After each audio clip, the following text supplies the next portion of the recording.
Je voudrais vous parler de la doctrine pure de la déstabilisation de l'Afrique par l'OTAN, dévoilée au Burkina Faso par le leader du pays, le président Ibrahim Traoré. Pour aborder ce thème qui m'est inspiré par l'allocution solennelle délivrée il y a maintenant 24 heures par le président Ibrahim Traoré devant la société civile du Burkina Faso, j'ai choisi d'adopter un plan en 3 moments. Dans un premier moment, je donnerai une mise en contexte du thème de la conférence. Qu'est-ce que c'est que la doctrine pure de la déstabilisation de l'Afrique par l'OTAN? Que signifie cette expression, doctrine pure? En quoi cette doctrine délivrée par le président Traoré est-elle pure? Qu'y a-t-il de pur dans ce qu'il a dit? Et qu'est-ce que c'est que purifier une doctrine? Clarifier une doctrine. Dans un deuxième moment, je vais revenir sur la démonstration traoréenne. Le président Traoré s'est fait pédagogue devant son peuple. C'était un grand enseignant de sa patrie.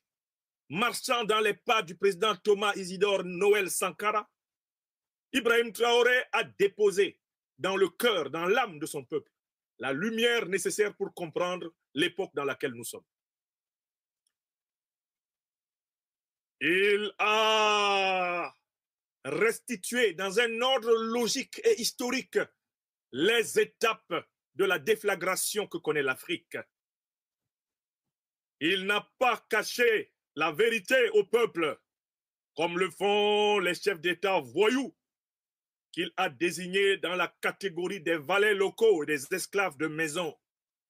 Les esclaves de salon, qui considèrent que l'intelligence consiste à cacher la vérité au peuple et à se cacher la vérité à soi-même. Non, le président Traoré a été méthodique, logique, pédagogique, historique.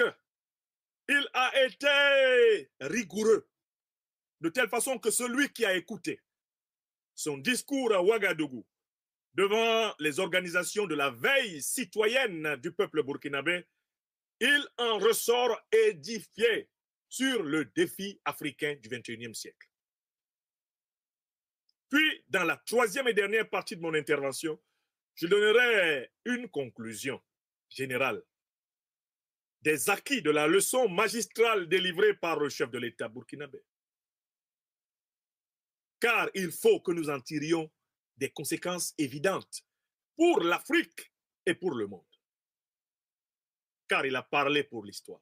Dernièrement, certains ont décidé d'interdire l'exportation de certains produits alimentaires vers le Burkina Faso. Très bien. Ils ont donné une durée. Nous ferons en sorte que, à la fin de cette durée, nous interdirons l'entrée de ces produits sur notre territoire. On nous traite de putschistes. Nous ne sommes pas français, nous ne comprenons pas ce que ça veut dire.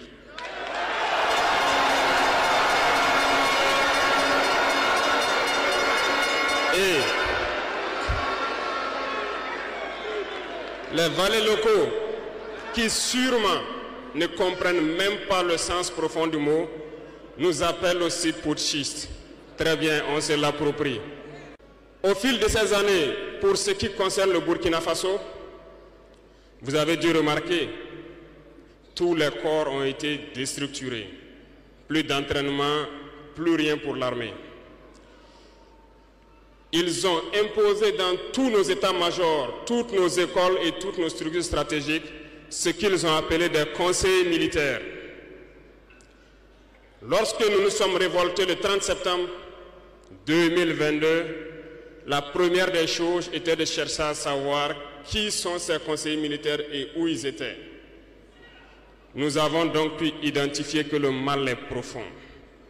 Et la première des choses était de leur demander de quitter notre armée.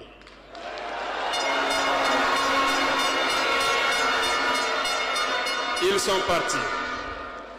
Et ce que je vous disais il n'y a pas longtemps, vous ne pouvez pas espérer retrouver votre objet perdu en faisant appel à celui qui vous l'a volé de venir vous aider à le chercher. Lorsque nous avons déjà demandé aux conseillers de partir, nous avons senti des manifestations.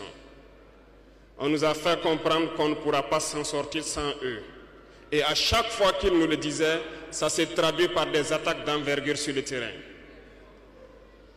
Nous avons bien reçu le message. Lorsqu'à l'orée donc de l'année 2023, nous avons décidé de dire donc aux forces étrangères présentes ici de partir parce que nous voulons lutter en burkinabé.